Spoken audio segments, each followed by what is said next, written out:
Michael Kadire was telling that story about pitching in a big league game, and there are other guys that have similar stories. Mike McHenry was telling me earlier about his knuckleball, and that's what he would throw if he gets in the game. A lot of catchers have good knuckleballs.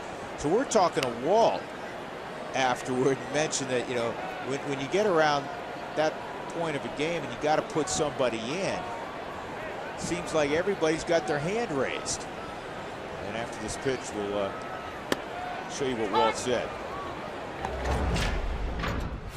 Everyone starts talking about their pitching stories when they were 14, you know, or how they pitched in Cooperstown when they were 12 and they threw a two-hitter against some team from Beijing. Yeah, those stories all started circulating last night.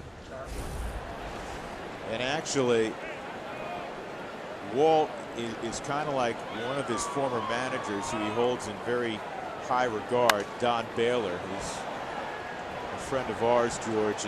And Don, he said, would rather forfeit than ever put a position player at risk on the hill. I mean, he almost felt basically that would be the absolute last resort. And Walt feels along the same lines, but you never say never because you get into some crazy situation.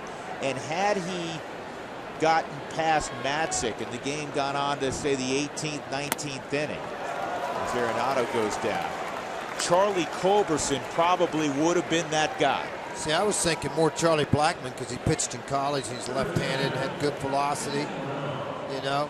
So, you know, you just go out there, you get to that point, it gets a silly ball game anyway. But managers are, and it's not to show disrespect for Charlie Culberson at all, but Charlie's a utility infielder, and managers are really low. That's why I'm surprised Kadire pitched in a game. They don't want to risk hurting anybody, but much less one of your frontline guys. A lot of that stopped with Jose Canseco getting hurt in Boston when he said, I want to go out and pitch in a blowout ball game. This ball may get into the seats, may not. It will. But Canseco blew out his shoulder pitching in Fenway. That's why there's pitchers, and that's why there is position play.